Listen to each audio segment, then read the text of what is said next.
بسم اللہ الرحمن الرحیم۔ السلام علیکم۔ میں ایک جن ذات پر عاشق ہو گئی تھی اور اس کے بنا رہ نہیں سکتی تھی۔ وہ میری ہر بات مانتا تھا، جو میں کہتی وہ کرتا، میری ہر خواہش پوری کرتا۔ تبھی وہ مجھے بے حد اچھا لگتا تھا۔ میں نہیں جانتی تھی کہ یہ صحیح ہے یا غلط، لیکن میں خود کو اس کی محبت میں گرفتار ہونے سے روک نہیں پائی تھی۔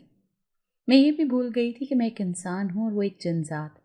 یہ سب تب شروع ہوا جب ایک دن میں کالج سے واپسی پر اپنے گھر جا رہی تھی، جب اچانک سے 2-3 لڑکے بائک پر میرے ارد گرد منڈلانے لگے۔ گھر سے کالج تک کا پیدل راستہ 10 منٹ کا تھا، اس لیے میں اکثر پیدل ہی آ جایا کرتی تھی اور معمول کے مطابق آج بھی پیدل ہی واپس جا رہی تھی، جب نہ جانے کہاں سے 3 لڑکے آگے پیچھے اپنی اپنی بائک پر بیٹھے کبھی میرے آگے آتے، کبھی کچھ پیچھے ہی رک جاتے۔ ان کی گاڑیوں کی سپیڈ بہت آہستہ تھی، بالکل میرے قدموں کی سپیڈ کے مطابق۔ میں ان کو اپنا پیچھا کرتے دیکھ کر تیز تیز قدم اٹھانے لگی، لیکن گھر کی گلی میں داخل ہوتے ہی وہ تینوں اپنی اپنی بائک سے اترے اور میرے سنبھلنے سے پہلے ہی میرے ارد گرد گھیرا بنا کر کھڑے ہو گئے۔ گرمیوں کی کڑی دوپہر تھی اور سورج سر پر تھا، تبھی اتنی گرمی میں کوئی بھی گھر سے باہر نظر نہیں آ رہا تھا۔ اگر کوئی نظر آ رہا ہوتا تو میں مدد کے لیے ہی پکار لیتی۔ یہ لڑکے ہمارے محلے کے نہیں تھے، اگر ہوتے تو مجھے یوں بیچ راستہ روکنے کی کوشش نہ کرتے۔ وہ تینوں میرے گرد چکر لگاتے مجھے غور سے دیکھنے لگے۔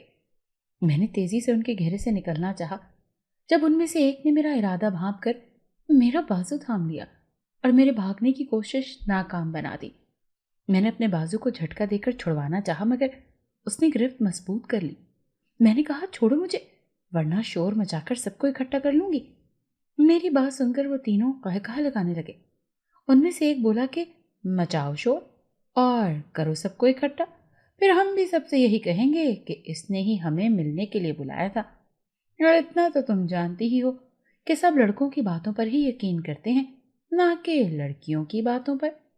اتنا کہہ کر وہ میرا جبڑا پکڑنے لگا جب میں نے اسے دھکا دیا، مگر دوسرے نے تیزی سے میرے بال پکڑ لیے۔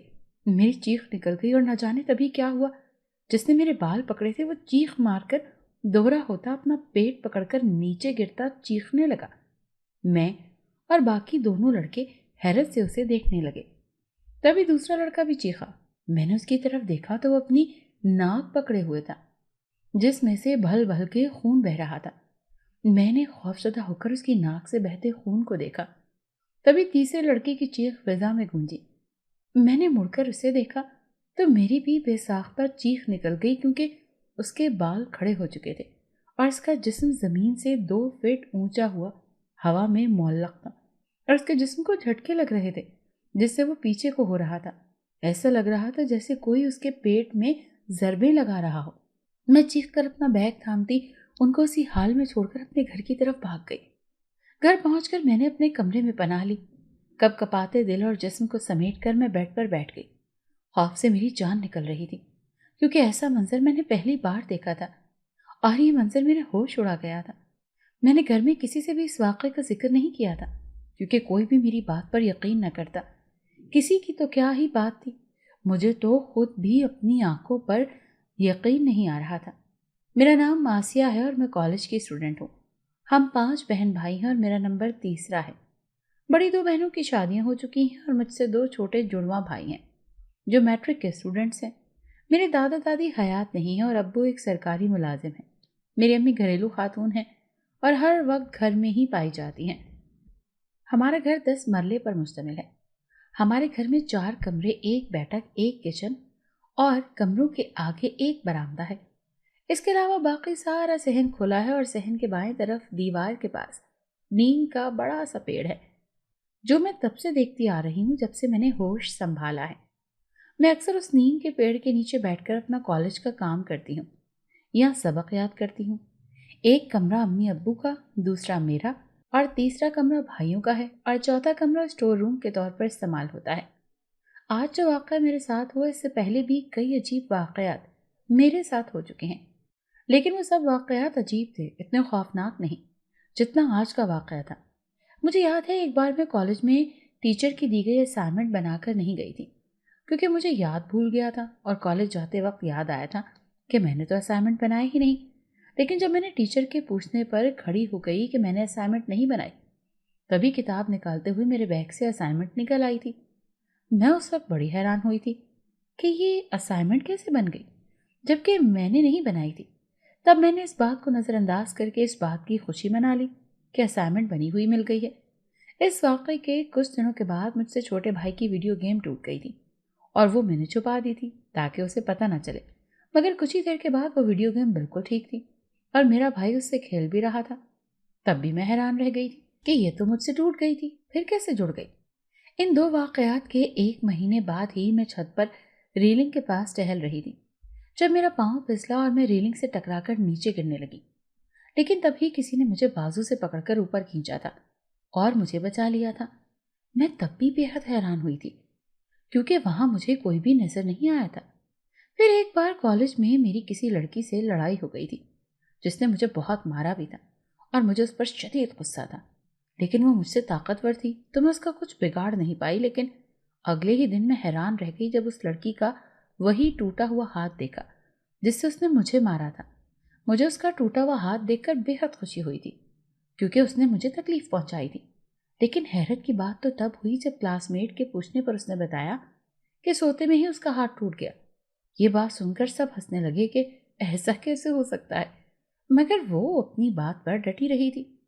اس کی بات سن کر مجھے وہ سبھی عجیب سے واقعات یاد آئے تھے جو میرے ساتھ وقوع پذیر ہو چکے تھے، لیکن اچھی بات یہ تھی کہ کبھی بھی مجھے کسی بھی قسم کا نقصان نہیں پہنچا تھا۔ اس دن کے بعد میں نے اپنے ارد گرد موجود چیزوں پر غور و فکر کرنا شروع کر دی، لیکن مجھے کبھی بھی کوئی بھی عجیب بات محسوس نہیں ہوئی تھی۔ لیکن یہ ضرور ہوا تھا کہ میرے ساتھ وہ عجیب و غریب واقعات ہونا بند ہو گئے تھے۔ اس دن بھی میں معمول کے مطابق صحن میں بیٹھی اپنا سبق یاد کر رہی تھی جب میری نگاہ نیم کے پیڑ کی طرف اٹھی۔ نیم کے پیڑ سے پتے نیچے زمین پر گر رہے تھے اور یہ منظر اتنا دلکش تھا کہ میں اپنی کتاب اٹھا کر نیم کے پیڑ کے نیچے جا کر بیٹھ گئی۔ میں نے دو زانو ہو کر بیٹھتے اپنی فراک اچھی سے زمین پر پھیلائی اور اپنے سامنے کتاب رکھی۔ اب پتے مجھ پر بھی یوں گر رہے تھے جیسے پھول گرتے ہیں۔ مجھے ایسا لگ رہا تھا جیسے میں کہیں کی شہزادی ہوں۔ ٹھیک اسی وقت نہ جانے میرے من میں کیا سمائی کہ میں نے آنکھیں بند کر کے بے اختیار بلند آواز میں خواہش کی کہ یہاں پیزا اور کولڈ ڈرنک ہوتی تو کیا ہی بات تھی۔ اتنا کہہ کر میں نے اپنی سوچ پر خود ہی ہنستے ہوئے آنکھیں کھولی، مگر جیسے ہی نگاہ سامنے پڑی میں تو یوں اچھل کر پیچھے ہوئی جیسے مجھے بچھو نے ڈنک مار لیا ہو۔ میری نظریں سامنے جمی ہوئی تھی جہاں پیزے کا بڑا سا ڈبہ اور ساتھ کولڈ ڈرنک پڑی ہوئی تھی۔ میرے چہرے پر بے یقینی کے ساتھ خوف بھی تھا کیونکہ یہاں تو کوئی بھی نہیں تھا۔ اگر ہوتا بھی کوئی تو میری فرمائش اتنی جلدی پوری نہ کر پاتا۔ میں نے ڈرتے ہوئے ڈبہ اٹھایا اور کھول کر دیکھا۔ وہاں اصلی پیزا تھا اور وہ کولڈ ڈرنک بھی سچ میں موجود تھی۔ میں تو حواس باختہ سے اٹھی اور اپنے کمرے کی طرف بھاگ گئی۔ جاتے ہوئے میں اپنی کتاب بھی وہیں بھول آئی تھی اور اس بات کا خیال مجھے کمرے میں آنے کے بعد ہوا، مگر خوف اس قدر حاوی تھا کہ میں باہر کتاب لینے بھی نہیں گئی۔ اسی شش و پنج میں میں سو گئی تھی۔ صبح آنکھ کھلی تو نظر سائڈ ٹیبل پر پڑی جہاں وہ کتاب رکھی تھی جس کو میں کل نیم کے پیڑ کے نیچے بھول آئی تھی۔ میں خوف سے اچھل کر سیدھی ہو کر بیٹھ گئی۔ میں حیران تھی کہ جب میں اس کتاب کو نیم کے درخت کے نیچے چھوڑ کر آئی تھی تو یہ یہاں کیسے آ گئی؟ میں یہاں وہاں دیکھنے لگی لیکن کمرے میں میرے علاوہ کوئی نہیں تھا۔ مجھے اب اپنی تنہائی سے بھی خوف محسوس ہونے لگا تھا۔ میں اب کچھ محتاط سی رہنے لگی تھی، لیکن آئندہ کوئی ایسا واقعہ نہ ہوا تو میں سب کو اتفاق سمجھ کر بھول کر اپنی زندگی میں مگن ہو گئی۔ لیکن اس دن کے بعد آج پھر سے ایک اور عجیب واقعہ مجھے خوفزدہ کر گیا تھا۔ اگر وہ لڑکے مر جاتے تو کیا ہوتا، یہی سوچ کر میری جان کو ہلکان کیے ہوئے تھی، کیونکہ نام تو میرا ہی آتا۔ وہ جو کوئی بھی تھا اس نے مجھے ان لڑکوں سے بچایا جو مجھے چھیڑ رہے تھے، بلکہ اب جب میں سارے واقعات کو اپنے ذہن میں دہرا رہی تھی تو مجھے احساس ہو رہا تھا کہ وہ جو کوئی بھی تھا اس نے ہمیشہ میری مدد کی تھی، نہ کہ مجھے کسی قسم کا نقصان پہنچایا تھا۔ مجھے اب اسے دیکھنے کی خواہش ہو رہی تھی کیونکہ اتنا تو مجھے یقین ہو گیا تھا کہ وہ جو کوئی بھی تھا وہ مجھے نقصان نہیں پہنچا سکتا تھا۔ میں نے آج تک اپنے ساتھ ہوئے کسی واقعے کا ذکر اپنے گھر والوں سے نہیں کیا تھا کیونکہ مجھے ڈر تھا کہ وہ میری بات پر یقین نہیں کریں گے۔ اگر کر بھی لیا تو کر بھی کہہ سکتے تھے۔ یہی سوچ مجھے گھر والوں کو کچھ بھی بتانے سے روکے ہوئے تھی۔ رات کو میں اسی کے بارے میں سوچتے ہوئے سو گئی تھی جب اچانک میری آنکھ کسی شور سے کھلی۔ میں نے آنکھیں مسلتے ہوئے اٹھ کر دیکھا تو وہ شور کتوں کا تھا۔ میں نے بیڈ سے اتر کر کھڑکی کے پاس جا کر باہر جھانکا تو 2 کتے نیم کے پیڑ کے قریب کھڑے زور و شور سے بھونک رہے تھے۔ یہ کتے ہمارے ہی تھے جن کو رات کے وقت گھر کی حفاظت کے لیے کھول دیا جاتا تھا۔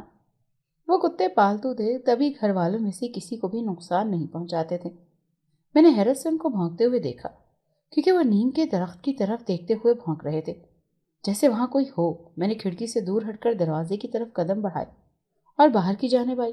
میں باہر آئی تو وہ اب بھی بھونک رہے تھے اور ان کے قریب جا کر کھڑی ہوئی تو وہ مجھے دیکھ کر ایک پل کو چپ ہوئے، لیکن اگلے ہی پل نیم کے پیڑ کو دیکھ کر بھونکنا شروع کر دیا۔ ان کی نظروں کے تعاقب میں نے بھی نیم کے پیڑ کی طرف دیکھا مگر کوئی بھی مجھے نظر نہیں آیا۔ رات کا وقت تھا اور ہر طرف اندھیرا تھا، لیکن چاند کی چاندنی نے ہر طرف اجالا کیا ہوا تھا۔ میں ہمت کر کے نیم کے پیڑ کی طرف بڑھی اور اس کے چاروں طرف گھوم کر دیکھا مگر وہاں تو کوئی بھی نہیں تھا۔ میں نے کتوں کو گھورا مگر وہ اب مزید تیزی سے بھونکنا شروع ہو چکے تھے۔ اچانک مجھے محسوس ہوا جیسے میرے قریب کوئی ہے۔ یہ احساس ہوتے ہی میرا حلق خشک ہو گیا اور میں نے سانس بھی روک لی، جیسے وہ میری سانس کی آواز بھی سنے گا تو نقصان پہنچائے گا۔ کسی کی گہری سانسوں کی آواز میری سماعتوں میں گونج رہی تھی جو بے حد بھاری اور بوجھل سی تھی۔ میں آہستہ آہستہ اپنے چہرے کا رخ موڑا اور اپنی دائیں جانب دیکھا مگر دائیں جانب دیکھتے ہی مجھے ایسا لگا جیسے میں پتھر کی ہو گئی ہوں۔ وہاں ایک بہت ہی خوبصورت لڑکا کھڑا تھا، اتنا گورا کہ اس کی رنگت چاند کی چاندنی میں چمک رہی تھی۔ کالی داڑھی اور مونچھیں، اس کے گول مٹول چہرے پر ایک عجیب سی بہار دکھائی دے رہی تھی۔ کالے سیاہ بال اس کے سر پر نفاست سے جمے ہوئے تھے۔ یونانی دیوتاؤں سا حسن رکھنے والا وہ لڑکا جیسے پرستان سے ہمارے گھر پر غلطی سے اتر آیا تھا۔ میں نے جیسے ہی اسے دیکھا تو وہ مسکرایا اور اس کے مسکراتے ہی اس کے موتیوں کی طرح چمکتے سفید دانت عیاں ہوئے۔ میں تو بغیر پلکیں جھپکائے اسے دیکھتی جا رہی تھی کیونکہ میں نے آج تک اس کے جتنا حسین اور ہینڈسم لڑکا نہیں دیکھا تھا۔ مجھے لگا میں اس پر اپنا دل ہار بیٹھی ہوں۔ میرے یوں ہی یکٹک تکنے پر اس نے اپنا ہاتھ میری آنکھوں کے سامنے لہرایا تو میں ہوش میں آئی۔ 2 قدم پیچھے ہوئی، میں جیسے ہی اس کے سر میں جکڑی گئی تھی۔ میں نے پوچھا کون ہو تم؟ اس سے مسکرا کر کہا میں اس پیڑ کا رہائشی ہوں۔ اس کی بات سن کر میں نے حیرت سے پیڑ کو اور پھر اسے دیکھا اور پوچھا کہ تم یہاں کیسے رہ سکتے ہو؟ وہ ایک بار پھر مسکرایا اور بولا اس میں کون سا مشکل کام ہے؟ اتنا کہہ کر وہ ایک دم غائب ہو گیا۔ میں ڈر کر پیچھے ہٹی۔ اچانک اوپر سے اس کی آواز آئی یہاں دیکھو۔ میں نے اوپر دیکھا تو وہ پیڑ کی ایک مضبوط ٹہنی پر بیٹھا ہوا تھا۔ تبھی وہ اچانک وہاں سے غائب ہو گیا تو میں اوپر ہی دیکھتی اسے ڈھونڈنے لگی جب میرے قریب سے اس کی آواز آئی میں یہاں ہوں۔ میں اس کی اچانک آواز پر اچھلی اور اسے دیکھا جو میرے قریب کھڑا تھا۔ میں نے کہا یہ تم نے کیسے کیا؟ میں جب یہاں آئی تو تم کہیں نہیں تھے، پھر اچانک سے آ گئے اور اب غائب بھی اچانک ہو جاتے ہو اور اچانک ہی آ جاتے ہو۔ میری بات سن کر وہ ہنسا تو اس کے موتیوں کی طرح کے دانت چمکنے لگے۔ اس نے کہا کہ یہ تو جنزادوں کے لیے ان کے بائیں ہاتھ کا کھیل ہوتا ہے۔ اس کی بات سن کر میں سہم کر پیچھے ہٹی۔ وہ ایک جنزاد تھا جس کا نام باسط تھا۔ میرے ڈرنے کے لیے تو یہی کافی تھا۔ وہ ایک جن تھا۔ میں نے سن رکھا تھا کہ جنزاد اچھے نہیں ہوتے، وہ تو انسانوں کو بھی نقصان پہنچا دیتے ہیں اور وہ بہت خوفناک بھی ہوتے ہیں، مگر یہاں یہ جنزاد تو خوفناک نہیں تھا بلکہ اتنا خوبصورت تھا کہ شاید ہی کبھی میں نے اتنا خوبصورت کسی کو دیکھا ہو۔ میں تیزی سے بھاگتی اپنے کمرے میں جانے لگی تو وہ میری راہ میں حائل ہو گیا، جس کی وجہ سے مجھے رکنا پڑا۔ اس نے کہا مجھ سے ڈرو مت، میں تمہیں کچھ نہیں کہوں گا، اگر کچھ کہنا ہوتا تو تمہاری ہر دفعہ مدد نہیں کرتا۔ اس کے اتنا کہنے پر مجھے وہ ہر واقعہ یاد آنے لگا جب جب خود بخود ہی میں اپنی مشکلوں سے نکل آتی تھی۔ وہ عجیب و غریب واقعات یاد کرتے ہی میں نے اسے دیکھا اور کہا وہ تم تھے جو ہمیشہ میری مدد کرتے تھے؟ اس نے ہاں میں سر ہلایا۔ میں نے پوچھا تو تم کیوں میری مدد کرتے تھے؟ اس نے کہا کیونکہ تم مجھے اچھی لگتی ہو۔ اس کی بات سن کر اب کی بار مجھے ڈر محسوس نہ ہوا بلکہ اس کی بات مجھے اچھی لگی تھی۔ میں نے اس کی طرف ہاتھ بڑھا کر کہا کہ دوست۔ اس نے کچھ پلوں کے لیے رک کر میری طرف دیکھا اور پھر اپنا ہاتھ میرے ہاتھ میں رکھتے ہوئے کہا دوست۔ اس کے ہاتھ کو اپنے ہاتھ پر محسوس کرتے مجھے بے حد عجیب سے لمس کا احساس ہوا، ایک جلتے اور سلگتے ہوئے لمس کا جس کی حدت میرے ہاتھ سے ہوتی ہوئی میرے بازو میں پھیل رہی تھی۔ میں نے اپنا ہاتھ اس کے ہاتھ سے الگ کیا اور پھر اپنے کمرے میں چلی گئی۔ ساری رات میں سوتی جاگتی کیفیت میں اسی کے بارے میں سوچتی رہی۔ میرے لیے یقین کرنا مشکل ہو رہا تھا کہ میں ایک جن ذات سے ملی اور اس سے دوستی بھی کر لی۔ اب مجھے سمجھ آیا تھا کہ وہ کتے اس درخت کی طرف دیکھ کر کیوں بھونک رہے تھے، اسی لیے کہ انہیں ایک جن نظر آ رہا تھا، کیونکہ کتے غیر ماورائی مخلوق کو دیکھنے کے قابل ہوتے ہیں۔ اگلے دن میں معمول کے مطابق اٹھی اور کالج کے لیے روانہ ہو گئی۔ دن یوں ہی گزرتے رہے اور میں اس جن ذات سے مانوس ہوتی گئی۔ وہ اکثر میری مدد کرتا، میں جو چاہتی اس سے منوا لیتی۔ اس نے کبھی مجھے کسی بات کے لیے منع نہیں کیا تھا، جس کی وجہ سے میں اس کے سحر میں جکڑتی چلی جا رہی تھی۔ ہر روز شام کے وقت مجھے نیم کے پیڑ کے نیچے بیٹھ کر کتاب پڑھنے کے دوران اس سے ڈھیروں باتیں بھی کرتی تھی۔ وہ وہاں میرے پاس بیٹھا ہوتا تھا، لیکن میرے سوائے کسی کو بھی نظر نہیں آتا تھا۔ مجھے اس جن ذات سے محبت ہونے لگی تھی اور میں خود کو اس کی محبت میں گرفتار ہونے سے روکنا بھی نہیں چاہتی تھی۔ گھر میں کوئی بھی نہیں جانتا تھا کہ نیم کے پیڑ پر ایک جن کا سایہ ہے جس پر میں عاشق ہو گئی ہوں۔ میں نے گھر میں سے کسی کو بھی اس جن ذات کے بارے میں نہیں بتایا تھا۔ میں نہیں جانتی تھی وہ جن ذات میرے بارے میں کیا سوچتا ہے، مجھ سے محبت کرتا ہے یا نہیں، لیکن میں اس کے بارے میں سوچتی تھی۔ میرے اس پر عاشق ہونے کی سب سے بڑی وجہ یہ تھی کہ وہ بنا کوئی اعتراض کیے میری ہر بات پر اقرار کرتا تھا، کبھی میری کوئی بات نہیں ٹالتا تھا، بلکہ ہر بات کو حکم سمجھ کر پورا کرتا تھا۔ دوسری بڑی وجہ اس کا حسن تھا۔ وہ بے حد حسین تھا، اتنا حسین کہ مجھے لگتا تھا کہ میں اسے ہاتھ لگاؤں گی تو وہ میلا ہو جائے گا۔ میں اس کے عشق میں گرفتار ہو گئی تھی، مگر اس سب سے بے نیاز میرے گھر والے میرے لیے کچھ اور ہی سوچے بیٹھے تھے۔ میرے ایف ایس سی کے دوسرے پارٹ کے پیپرز ہو چکے تھے اور پیپرز کے بعد میں گھر پر ہی ہوتی تھی۔ ابھی میں نے آگے داخلہ نہیں لیا تھا کیونکہ میں رزلٹ کے آنے کے بعد ہی یونیورسٹی میں داخلہ لینا چاہتی تھی۔ اس دن گھر میں بہت تیاریاں کی جا رہی تھیں۔ لگتا تھا کہ کوئی مہمان آ رہا ہے، لیکن میں نہیں جانتی تھی کہ کون آ رہا ہے۔ تبھی اپنی ماں سے جا کر پوچھا کہ اتنی تیاریاں کیوں کی جا رہی ہیں، جس پر میری ماں نے بتایا کہ میری بڑی بہن اور اس کے سسرال والے آ رہے ہیں، آپ آ کر میرے ساتھ تیاری کرواؤ۔ امی کی بات سن کر میں کاندھے اچکا کر امی کا ہاتھ بٹانے لگی۔ وہ لوگ پہلے بھی آتے جاتے رہتے تھے، اس لیے میں نے زیادہ غور کرنا مناسب نہیں سمجھا۔ گھر کی صفائیاں وغیرہ کرنے کے بعد میں نے امی کے ساتھ مل کر کھانا بنوایا۔ کھانا بنوانے کے بعد امی نے مجھے کمرے میں بھیج دیا کہ جا کر تیار ہو جاؤ۔ میں کچھ حیران بھی ہوئی کہ پہلے تو کبھی مجھے تیار ہونے کو نہیں کہا، پھر اب ایسا کیوں؟ مگر میں نے کوئی سوال نہ کیا اور اپنے کمرے میں جا کر نئے کپڑے پہن لیے۔ میرے باہر آنے تک وہ سب لوگ بھی آ گئے تھے، جن میں میری بہن اور بہنوئی، میری بہن کی ساس اور اس کا چھوٹا دیور شامل تھا، جو مجھ سے 3 سال بڑا تھا اور یونیورسٹی میں پڑھ رہا تھا۔ سب کو سلام کرنے کے بعد میں امی کے ساتھ ان کو چائے وغیرہ پیش کرنے لگی اور پھر ان کے ساتھ ہی بیٹھ گئی۔ میں نے نوٹ کیا کہ میری بہن کا دیور راہم بار بار مجھے دیکھ کر مسکرا رہا تھا۔ میں نے اسے نظر انداز کرتے اپنی بہن سے باتیں کرنی شروع کر دی۔ میری بہن کی ساس بار بار مجھ سے پیار جتا رہی تھی اور باقی سب بھی خوش تھے، مگر مجھے وجہ سمجھ نہیں آ رہی تھی۔ بعد میں پوچھنے کا سوچ کر میں کھانا لگانے چلی گئی۔ راہم میرے پیچھے پیچھے ہی آ گیا اور مجھ سے بات کرنے کی کوشش کرنے لگا، لیکن میں نے مکمل نظر انداز کیا تو وہ واپس کمرے میں جا کر بیٹھ گیا۔ تبھی وہاں جنزات ظاہر ہوا اور مجھ سے کہنے لگا کہ کہو تو اسے تمہیں تنگ کرنے کی سزا دوں۔ میں نے کہا کہ نہیں، اس کی ضرورت نہیں ہے اور تم جاؤ یہاں سے۔ میری بات سنتے ہی وہ فٹ سے غائب ہو گیا۔ شام کے وقت وہ لوگ کھانے پینے کے بعد رخصت ہوئے اور جاتے ہوئے مجھے کافی پیسے بھی دے کر گئے۔ میرے دونوں بھائی اور ماں باپ بہت خوش تھے۔ جب میں نے وجہ پوچھی تو میرا دماغ بھگ سے اڑ گیا، کیونکہ میری ماں کے مطابق میرا رشتہ راہم کے ساتھ طے کر دیا گیا تھا اور ان قریب شادی بھی ہونے والی تھی۔ میں اپنی ماں سے جھگڑنے لگی کہ مجھ سے پوچھے بغیر ایسا کیسے کر دیا، جس پر میری ماں نے مجھے یہ کہہ کر خاموش کروا دیا کہ وہ ماں ہیں اور بہتر جانتی ہیں کہ میرے لیے کیا صحیح ہے اور کیا غلط۔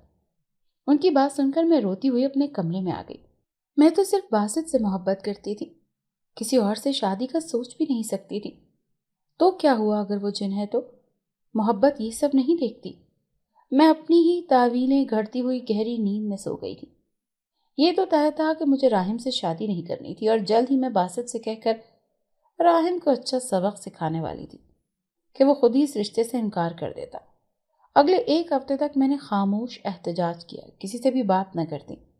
نہ سب کے ساتھ بیٹھ کر کھانا کھاتی، باتوں باتوں میں جتلاتی کہ مجھے راہم سے شادی نہیں کرنی، لیکن کسی نے بھی میرے احتجاج پر کان نہ دھرا۔ راہم کا ہمارے گھر آنا جانا بڑھ گیا تھا۔ وہ بار بار مجھ سے بات کرنے کی کوشش کرتا، میرے ارد گرد منڈلاتا رہتا، لیکن میں اسے یوں نظر انداز کرتی جیسے وہ وجود ہی نہ رکھتا ہو۔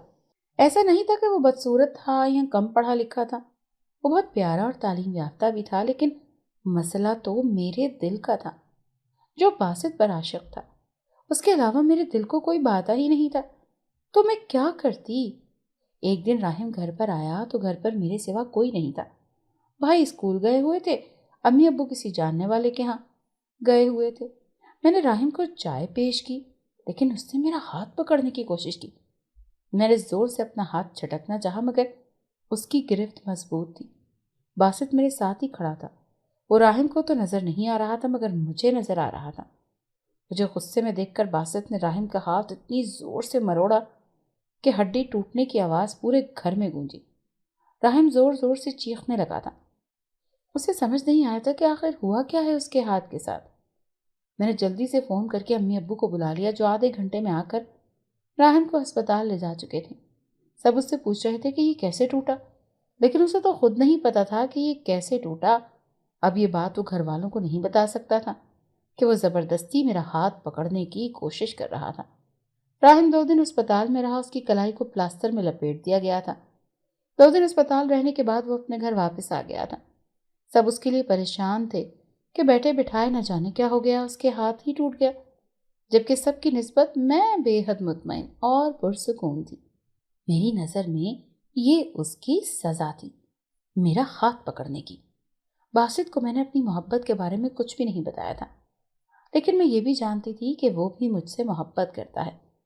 یہ رات کا وقت، سب اپنے کمروں میں گہری نیند سوئے ہوئے تھے، لیکن میں جاگ رہی تھی اور مسلسل باسط کے بارے میں ہی سوچ رہی تھی۔ میں چاہتی تھی کہ کچھ ایسا ہو کہ وہ میرا ہو جائے، لیکن میں یہ بھی جانتی تھی کہ میرے گھر والے کبھی نہیں مانیں گے، کیونکہ وہ ایک جن تھا اور ایک انسان کی جن سے شادی قدرت کے خلاف تھی۔ کچھ سوچ کر میں اپنے بیڈ سے اٹھی اور باہر کی جانب بڑھی۔ باہر نکل کر سب کے کمروں میں جھانکا، لیکن کوئی بھی نظر نہ آیا، تو مطمئن ہوتی ذہن میں آ گئی۔ میرا رخ نیم کے پیڑ کی طرف تھا۔ ابھی میں وہاں پہنچی ہی تھی کہ اچانک مجھے کسی چیز کے چٹکنے کی آواز آئی۔ میں نے چونک کر ادھر ادھر دیکھا، لیکن مجھے کوئی بھی غیر متوقع یا عجیب چیز نظر نہ آئی۔ ایسا لگ رہا تھا جیسے کوئی جانور ہڈیوں کو چبا رہا ہو۔ ابھی میں یہی سوچ رہی تھی کہ اچانک ہڈیوں کی آوازیں آنا بند ہو گئیں۔ کچھ ہی پل گزرے تھے کہ اچانک باسط میرے سامنے ظاہر ہوا۔ اس کے اچانک سامنے آنے سے میں ایک دم ڈر گئی تھی، مگر پھر خود کو سنبھالا۔ وہ میری طرف ہی دیکھ رہا تھا، لیکن میں اس کی قمیص پر لگے خون کے دھبوں کو دیکھ رہی تھی جو بٹنوں کے قریب لگا ہوا تھا۔ میری نظروں کے تعاقب میں دیکھ کر وہ کہنے لگا، یہ نہ جانے کہاں سے لگ گیا، صاف ہی نہیں ہوا، بہت پہلے کا ہے۔ اس کی وضاحت پر میں نے سر جھٹکا، لیکن وہ دھبا تو تازہ لگ رہا تھا۔ میں نے ہر سوچ کو جھٹک کر باسط سے کہا کہ مجھے راہم سے شادی نہیں کرنی۔ اسے میری بات سن کر پوچھا، مار دوں؟ میں نے سہم کر اسے دیکھا۔ اس کی آواز اتنی بھاری اور خوفناک ہو گئی تھی کہ میری ریڑھ کی ہڈی میں سنسناہٹ دوڑ گئی تھی۔ میں نے ہکلاتے ہوئے پوچھا، کسے؟ تو اس نے پھر ویسی ہی خطرناک آواز میں کہا، راہم کو۔ میں نے سنبھل کر فوری طور پر اسے منع کیا اور کہا، نہیں، اسے مارنا نہیں ہے، میں اس سے شادی نہیں کرنا چاہتی کیونکہ میں تم سے محبت کرتی ہوں۔ تم پلیز مجھے اپنے ساتھ لے جاؤ، میں یہاں رہی تو یہ لوگ میری شادی راہم سے کروا دیں گے۔ میں اتنا بولتے ہوئے رونے لگ گئی تھی۔ اس نے سر ہلا کر پوچھا کہ جہاں میں لے کر جاؤں گا وہاں رہ لو گی؟ میں نے فوراً کہا، ہاں رہ لوں گی۔ میری بات سن کر وہ سوچ میں پڑ گیا اور پھر بولا، وہاں سے واپس آنا پھر ناممکن ہو جائے گا، کیونکہ پھر میں تمہیں آنے نہیں دوں گا، چاہے پھر تم کتنا ہی رو یا تڑپو۔ اس کی بات پر میں نے تعجب سے اسے دیکھا کہ جب میں خود جانے کو تیار ہوں تو واپس کیوں آنا چاہوں گی؟ میں نے کہا، میں نہیں آؤں گی واپس، تو مجھے اپنے ساتھ لے جاؤ۔ اس نے پھر سے کہا، پھر مجھ سے کبھی بھی واپس آنے کو مت کہنا۔ میں نے جلدی سے نام سر ہلا دیا۔ اس نے آگے بڑھ کر میرے دونوں بازو تھامے اور مجھے آنکھیں بند کرنے کو کہا۔ اس کے ہاتھ میرے بازوؤں پر تھے اور مجھے اپنے بازو سلگتے ہوئے محسوس ہو رہے تھے۔ اچانک میری آنکھوں کے سامنے اندھیرا چھانے لگا اور سر چکرانے لگا۔ ایسا لگ رہا تھا کہ ہر طرف اندھیرے اور سیاہ دھند سی چھائی ہوئی ہے اور وہ سیاہ دھند مجھے اپنی لپیٹ میں لے رہی ہے۔ میں نے ہاتھ پاؤں مار کر خود کو اس دھند سے بچانے کی کوشش کی، مگر وہ دھند میرے جسم سے لپٹتی جا رہی تھی۔ اچانک میرے جسم کو ایک جھٹکا لگا اور میں بے ہوش ہو گئی۔ نہ جانے کتنی دیر میں بے ہوش رہی تھی، مجھے کچھ اندازہ نہیں تھا۔ مجھے ہوش آیا تو میرا سر شدید بھاری تھا، ایسا لگ رہا تھا پتھر کی سل کسی نے دماغ پر رکھ دی ہو۔ میں اٹھ کر بیٹھتے ہی ادھر ادھر دیکھا تو یہ ایک شاہانہ سا کمرہ تھا۔ پورا کمرہ روشنیوں میں ڈوبا ہوا تھا۔ بڑا سا بیڈ، جدید طرز کے بنے صوفے، الماری، آئینہ، غرض ہر چیز جدید تھی۔ میں بیڈ سے اٹھ کر نیچے اتری تو دبی اس کارپیٹ میں اپنے پاؤں دھنستے ہوئے محسوس کیے۔ وہ روئی کی طرح نرم تھا۔ میرے پیر اندر ہی اندر دھنستے چلے جا رہے تھے۔ میں نیچے اتر کر ادھر ادھر دیکھنے لگی، لیکن یہاں تو کوئی بھی نہیں تھا۔ میں تنہا ہی تھی۔ اچانک مجھے یاد آیا کہ میں تو باسط کے ساتھ تھی اور اسے میں نے خود اپنے ساتھ لے جانے کا کہہ رہی تھی۔ پھر میں یہاں کیسے آئی؟ یہ سوال ذہن میں آتے ہی باسط کو ڈھونڈنے لگی، مگر وہ کمرے میں ہوتا تو مجھے نظر آتا۔ میں نے کچھ سوچ کر دروازہ کھولا اور باہر نکلی، لیکن باہر نکلتے ہی میرا دماغ چکرا کر رہ گیا۔ باہر کا ماحول اندر سے یکسر مختلف تھا۔ جہاں اندر روشنیوں کا بسیرا تھا، وہیں باہر اندھیر نگری تھی۔ جہاں کمرے میں جدید طرز کا فرنیچر اور سامان تھا، وہیں باہر سامان کا نام و نشان بھی نہیں تھا۔ یہ کوئی عجیب سا سرنگ نما گھر تھا جس کے چاروں اطراف کمرے بنے ہوئے تھے۔ ہلکی ہلکی روشنی اس اندھیرے کو ختم کر رہی تھی، لیکن روشنی کا ماخذ کیا تھا یہ معلوم نہیں ہو سکا۔ کمرے کے باہر دروازے سے تھوڑا اوپر مختلف طرح کے جانوروں کے سر کاٹ کر لگا رکھے تھے۔ ہر کمرے کے دروازے پر جانوروں کے سر نظر آ رہے تھے، کہیں ہاتھی، کہیں شیر، کہیں چیتے اور کہیں ہرن کا سر۔ دیواروں پر ہر طرف ہریالی چھائی ہوئی تھی اور دیواریں پتھر کی تھیں جو ہریالی کے پیچھے تھوڑی بہت ہی نظر آ رہی تھیں۔ میں وہاں سے چلتی ہوئی آگے آئی تو سامنے ہی بڑا سا کھردرا پتھریلا سا میدان تھا۔ ایسی جگہ تو میں نے زندگی میں پہلی بار دیکھی تھی، جو عجیب ہونے کے ساتھ ساتھ خوفناک بھی تھی۔ ابھی میں یہ سب کچھ دیکھ ہی رہی تھی جب مجھے عجیب سی بدبو آنا شروع ہوئی۔ ہوا کے باعث وہ بدبو مجھ تک بآسانی پہنچ رہی تھی اور میرے ناک میں گھس رہی تھی، جو اتنی گندی اور بری تھی کہ مجھے ابکائیاں آنا شروع ہو گئیں۔ میرا دل خراب ہونے لگا تھا، ایسا لگ رہا تھا جیسے خون کی بدبو ہو۔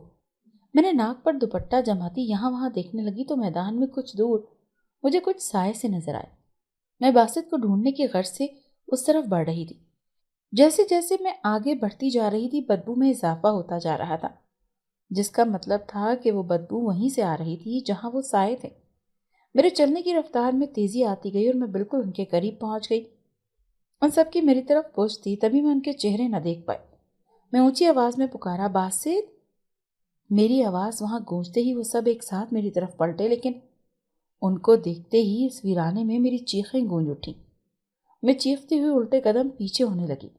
وہ انسان نہیں تھے، ان کے تو چہرے بے حد خوفناک تھے، جلے ہوئے، کھردرے اور سخت پتھریلے۔ ان کی آنکھیں سرخ تھیں اور بالکل سیاہ۔ ان کی آنکھوں میں کسی قسم کی سفیدی نہیں تھی جیسے انسانی آنکھوں میں ہوتی ہے۔ ایک طرف دیکھتے ہی ان سب نے ایک دوسرے کو دیکھا اور پھر مجھے دیکھ کر فضا میں کچھ سونگنے لگے۔ پھر ان میں سے ایک بولا، انسان بو، یہ آدم کی بچی ہے۔ اتنا کہہ کر وہ اونچی اونچی ہنسنے لگے اور اس کی بات سن کر باقی سب بھی اس کے ساتھ مل کر کہکہے لگانے لگے۔ میں خوف زدہ سی پیچھے کو کھسکتی مسلسل چلا رہی تھی، مگر ان پر میری چیخ و پکار کا کوئی اثر نہیں ہو رہا تھا۔ اچانک وہ سب اٹھے اور میری طرف بڑھے، مگر یہ دیکھ کر میری جان نکل گئی کہ وہ اس پتھریلی زمین پر چلتے ہوئے میرے پاس نہیں آ رہے تھے، بلکہ اڑتے ہوئے آ رہے تھے اور وہ زمین سے تقریباً 3 فٹ کی بلندی پر تھے۔ ان سب کے جسموں پر سیاہ رنگ کے چوغے تھے، جس کے اوپر بڑی سی ٹوپی تھی، اور اس ٹوپی سے انہوں نے اپنے سروں کو ڈھانپ رکھا تھا۔ وہ یقیناً جنذات تھے، لیکن بہت خوفناک تھے۔ میں ان کو اپنی طرف آتے دیکھ کر بھاگنے لگی، مگر وہ دگنی رفتار سے مجھ تک پہنچے، میرے گرد گھیرا بنا کر کھڑے ہو گئے۔ میں نے کہا، مجھے جانے دو۔ ان میں سے ایک نے قہقہ لگا کر کہا کہ تم ہماری خوراک ہو، کیسے جانے دیں؟ اتنا کہہ کر وہ سبھی مجھ پر ایک ساتھ حملہ آور ہوئے۔ میں تیز آواز میں چیختی نیچے بیٹھ کر اپنے گھٹنوں میں چہرہ چھپا گئی۔ مجھے لگا اب وہ سب مجھے کھا جائیں گے، مگر 2 منٹ گزرنے کے بعد بھی جب مجھے کسی قسم کا نقصان نہیں ہوا تو میں نے اپنے گھٹنوں سے چہرہ اٹھا کر سامنے دیکھا، جہاں انہی کے جیسا سیاہ چوغے میں ملبوس وجود ان سے لڑنے میں مصروف تھا۔ دو وجود نیچے گرے پڑے تھے۔ جلدی وہ سب کو نمٹا کر اس کی طرف پلٹا، مگر اسے دیکھ کر میں ایک بار پھر سے چیخ کر اونچی آواز میں روتی اس کے آگے ہاتھ جوڑتی، اس سے التجا کرنے لگی کہ وہ مجھے نہ کھائے اور جانے دے۔ وہ میری طرف چلا آ رہا تھا اور وہ ان سے بھی بھیانک شکل کا تھا جن کو میں پہلے دیکھ چکی تھی، اور اس کی شکل سے بھی مجھے کراہیت ہو رہی تھی۔ تبھی میں نے اس کی طرف دیکھ بھی نہیں رہی تھی، بلکہ آنکھیں بند کر کے اس سے التجا کر رہی تھی۔ وہ میرے بے حد قریب آ گیا تھا، میرا پورا جسم پسینے میں نہایا ہوا تھا، جبکہ خوف سے میرے جسم پر لرزاہٹ طاری تھی۔ اس سے پہلے کہ وہ میرے قریب آتا میں خوف سے وہیں پتھریلی زمین پر گر گئی تھی۔ اس کے بعد کیا ہوا میں نہیں جانتی تھی، لیکن جب مجھے ہوش آیا تو میں اس کمرے میں تھی جہاں سے میں باہر نکلی تھی، اور جس کمرے کے باہر اندھیر نگری تھی۔ کمرہ ویسا ہی تھا مگر اب کچھ بدلا تھا۔ ایک شخص کا وجود، اور وہ وجود باسط کا تھا۔ وہ میرے سامنے بیٹھ کے قریب کھڑا مجھے دیکھ رہا تھا۔ وہ سامنے اپنے خوبصورت مسکان چہرے پر سجائے مجھے ہی دیکھ رہا تھا۔ میں تیزی سے اٹھ کر اس کے قریب گئی، اس سے لپٹ کر رونے لگی اور روتے ہوئے اسے اس کمرے سے باہر کے حالات بتانے لگی، اور وہ سب کچھ جو میں نے دیکھا اور سہا تھا۔ اس کے جسم کی تپش سے میرا برا حال تھا، لیکن ایک آسرا بھی تھا کہ وہ میرے ساتھ ہے۔ میں اسے بتا رہی تھی کہ کیسے کری شکل والے جن ذات نے مجھے باقیوں سے بچایا، لیکن وہ بھی بہت خوفناک تھا۔ میری بات سن کر باسط نے مجھے ایک جھٹکے سے خود سے الگ کیا اور کہا، جو تم نے دیکھا وہ بس ایک خواب تھا، یہاں ایسا کچھ بھی نہیں ہے۔ اس کی بات سن کر میں حیران ہوئی اور اس کی بات کو جھٹلا کر اسے پھر سے وہ سب بتانے لگی، لیکن اس نے ایک بار پھر میری بات کو خواب کہہ کر جھٹلا دیا۔ جس طرح کا اس کا لہجہ تھا مجھے بھی یقین ہو گیا تھا کہ وہ ایک خواب ہی تھا۔ اس نے مجھے چپ دیکھ کر کہا کہ اب سے تم اسی کمرے میں رہو گی اور اس کمرے سے کبھی باہر نہیں نکلو گی۔ تمہیں جو چاہیے ہوگا وہ تمہیں اس کمرے میں مل جایا کرے گا، لیکن اس کمرے سے باہر نکلی تو نقصان کی ذمہ دار تم خود ہوگی۔ باسط کی بات سن کر میں حیران بھی ہوئی اور پریشان بھی، اور کہا کہ میں ساری زندگی ایک کمرے میں کیسے گزار سکتی ہوں؟ باہر تو جانا پڑے گا نا، میں ایک کمرے میں گھٹ گھٹ کر نہیں جی سکتی۔ باسط نے کہا کہ اس کمرے سے باہر جا کر تم زندہ نہیں بچو گی، کیونکہ باہر جنات رہتے ہیں۔ میں تم سے محبت کرتا ہوں، لیکن اس کا مطلب یہ نہیں ہے کہ باقی سب تمہیں یوں ہی چھوڑ دیں گے۔ اس کمرے سے انسانی بو باہر کوئی محسوس نہیں کر سکتا، لیکن جیسے ہی تم اس کمرے سے نکلو گی سب کو تمہارے جسم کی بو آ جائے گی، اور ہر کوئی سمجھ جائے گا کہ یہاں ایک آدم ذات ہے، اور اگر کسی کو پتہ چل گیا تو وہ تمہیں زندہ نہیں چھوڑے گا۔ تو بہتر اسی میں ہے کہ کمرے میں رہو۔ کچھ دنوں میں ہماری شادی ہو جائے گی، تو بھی تو تمہیں ہمیشہ اسی کمرے میں رہنا ہے، تو بہتر ہے کہ ابھی سے عادت ڈال لو۔ باسط کی بات سن کر میں تو ساکت رہ گئی تھی، یعنی اب مجھے ساری زندگی اس ایک ہی کمرے میں رہ کر گزارنی ہوگی، وہ بھی اس لیے کہ باہر جنات سے میری جان کو خطرہ ہے۔ مگر اب کیا ہو سکتا تھا، اب تو میں یہاں آ ہی گئی تھی اور یہ میرا اپنا فیصلہ تھا۔ باسط اتنا کہہ کر باہر جا چکا تھا اور میں وہیں بیٹھی سوچتی رہ گئی تھی کہ میرا فیصلہ صحیح تھا یا غلط۔ میں ایک جن ذات پر عاشق تھی اور اس کے لیے میں اپنی دنیا چھوڑ کر اس کی دنیا میں آ گئی تھی، لیکن ایک قیدی بن کر۔ یہ ایک قید ہی تو تھی جو میں نے خود کی چنی تھی، لیکن ایک اطمینان بھی تھا کہ باسط میرے ساتھ تھا۔ مجھے یقین تھا کہ باسط نے کچھ دیر پہلے کے واقعے کو اس لیے خواب کہہ کر جھٹلایا تھا تاکہ میں ڈروں نہ، ورنہ وہ واقعہ سچ میں تھا۔ تبھی تو اس نے اتنی ہدایت کی تھی کہ باہر نہیں جانا، لیکن وہ بھیانک سا جن ذات کون تھا جس نے مجھے بچایا اور جس کے ڈر سے میں بے ہوش ہو گئی تھی؟ یہی سب سوچتے ہوئے میری آنکھ لگ گئی، اور میں کب نیند کی وادی میں اتری مجھے خبر ہی نہ ہوئی۔ میری آنکھ عجیب سے احساس سے کھلی تھی۔ مجھے محسوس ہو رہا تھا جیسے کمرے میں میرے علاوہ بھی کوئی ہے۔ اس کی گرم سانسیں مجھے اپنی گردن پر محسوس ہو رہی تھی، جس کی وجہ سے مجھے اپنا جسم جلتا ہوا انگارہ بنتا محسوس ہو رہا تھا۔ ایسے لگ رہا تھا جیسے کسی نے آگ لگا دی ہو مجھے، اور اسی آگ کے تپش سے میرا پورا وجود پسینے پسینے ہو رہا تھا۔ کمرے میں اندھیرا تھا اور صرف ایک شمع روشن تھی۔ مجھے یاد تھا جب میں سوئی تھی تو کمرے کی ساری لائٹس آن تھی، تو یہ لائٹس کس نے بجھائیں؟ شاید باسط نے۔ باسط کا خیال آتے ہی میں پرسکون ہو گئی، اور باسط کی موجودگی کا یقین کر کے میں آہستہ سے اپنے پیچھے موجود وجود کی طرف پلٹی، مگر جو ہی میں نے رخ موڑا تو میری چیخ کمرے کی خاموشی کو چیرتی چلی گئی، اور پھر میری چیخوں کا سلسلہ رکا نہیں بلکہ چلتا چلا گیا۔ سامنے وہی بھیانک اور کری شکل والا جن ذات تھا جس نے مجھے باقی جنات سے بچایا تھا۔ اس کی سیاہ آنکھیں غصے کی شدت سے پھیل کر بڑی ہو گئی تھیں، اور اس کا ہاتھ اب میرے منہ پر دھرا میری چیخوں کو روکے ہوئے تھا۔ میں اس کی گرفت سے چھوٹنے کو مچلنے لگی اور پھر تیزی سے اسے دھکا دے کر میں سوئچ بورڈ کی طرف بڑھی اور جلدی سے ساری لائٹس آن کر کے اس کی طرف پلٹی، جو اب بھی غصے سے اپنی سیاہ آنکھیں مجھ پر ٹکائے ہوئے تھا۔ خوف سے میرا پورا جسم کانپ رہا تھا۔ اس نے میری طرف دیکھ کر دھاڑتے ہوئے کہا کہ واپس یہاں آؤ۔ میں نے روتے ہوئے نفی میں سر ہلایا اور اس سے بھی اونچی آواز میں کہا، تم کون ہو؟ جاؤ یہاں سے، ورنہ میں باسط کو بلا لوں گی۔ میری دھمکی پر وہ نہ جانے کیوں مسکرایا۔ اس کی مسکراہٹ بھی اس کی طرح بھیانک تھی اور مسکراتے ہوئے اس کے لمبے لمبے دانت مزید نمایاں ہوتے اسے مزید خوفناک بنا رہے تھے۔ میری دھمکی پر وہ مسکرا رہا تھا۔ مجھے تعجب ہوا، تبھی وہ ہوا جس کے بارے میں سوچ بھی نہیں سکتی تھی۔ اچانک اس کا وجود دھیرے دھیرے دھواں بننے لگا اور اس دھوئیں میں اس کی شبیہ بدلنے لگی۔ بدلتے بدلتے وہ ایک خوبصورت وجود میں ڈھل گیا، اتنا خوبصورت کہ میری بصارت مجھے دھوکہ دینے لگی، کیونکہ وہ خوبصورت شکل کسی اور کی نہیں، باسط کی ہی تھی۔ وہ خوفناک شکل والا جنزات باسط کی شکل میں ڈھل گیا تھا۔ میں نے چیخ کر پوچھا کہ باسط کہاں ہے، تو وہ مسکراتا ہوا میرے قریب آیا۔ اس نے کہا وہ باسط ہی ہے۔ میں حیرت زدہ رہ گئی۔ وہ سچ میں باسط تھا، یعنی اس کا چہرہ، یہ دھوکہ تھا، فریب تھا، وہ فریب جس میں میں آ گئی، ورنہ اس کی اصل شکل تو وہی تھی، خوفناک اور کری، جسے دیکھ کر بھی خوف آتا تھا۔ مجھے حیران دیکھ کر اس نے کہا کہ ڈرو مت، نہ ہی حیران ہونے کی ضرورت ہے۔ میں ایک جنزاد ہوں اور میرا اصل وجود وہی ہے جو تم نے کچھ دیر پہلے دیکھا تھا۔ تم سے میں ایسی انسانی شکل میں ملا کرتا تھا کیونکہ تمہیں یہی شکل پسند تھی۔ اس کی بات سن کر میرے کان سائیں سائیں کرنے لگے۔ میں اس کے حسن کے جال میں پھنس کر اپنی دنیا سے دور اس کی دنیا میں آ گئی تھی۔ یہ بھی نہ سوچا کہ جس کے ساتھ میں آ رہی ہوں اس کی حقیقت کیا ہے۔ میں اب دل ہی دل میں گھبرانے لگی تھی۔ اس نے میرا ہاتھ تھاما اور بیڈ پر لے جانے لگا۔ میں نے کہا تم جاؤ یہاں سے، شادی سے پہلے تم میرے کمرے میں نہیں سو سکتے۔ میرے کہنے پر اس نے کچھ پل رک کر مجھے دیکھا اور پھر چٹکی بجا کر غائب ہو گیا۔ اس کے جاتے ہی میں پھوٹ پھوٹ کر رونے لگی۔ ایک حسین چہرے کے دھوکے میں نے اپنے ساتھ بہت غلط کر لیا تھا۔ اس نے کہا تھا کہ میں یہاں آؤں گی تو کبھی بھی واپس نہیں جا سکوں گی اور یہاں سے باہر بھی ہر طرف خطرہ تھا، لیکن یہاں قید ہو کر زندگی گزارنے سے بہتر تھا کہ میں مر جاتی۔ یہی سوچ کر میں آئینے کے قریب گئی اور وہاں رکھی خوشبو اٹھا کر خود پر انڈیلی تاکہ جنات میری انسانی خوشبو نہ پہچان سکیں۔ وہاں سے نکل کر میں ایک جانب بڑھنے لگی۔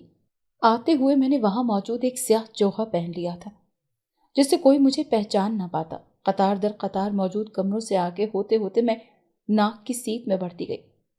راستے میں کئی جنات اور جنزادیاں مجھے نظر آئیں، مگر کسی نے بھی میری طرف توجہ نہ دی۔ اچانک میری نگاہ سامنے اٹھی جہاں ایک محل نما بڑا سا گھر تھا جو باقی گھروں کی نسبت 3 گنا بڑا تھا۔ میں تیزی سے آگے بڑھنے لگی اور اس محل کے گیٹ پر پہنچ گئی۔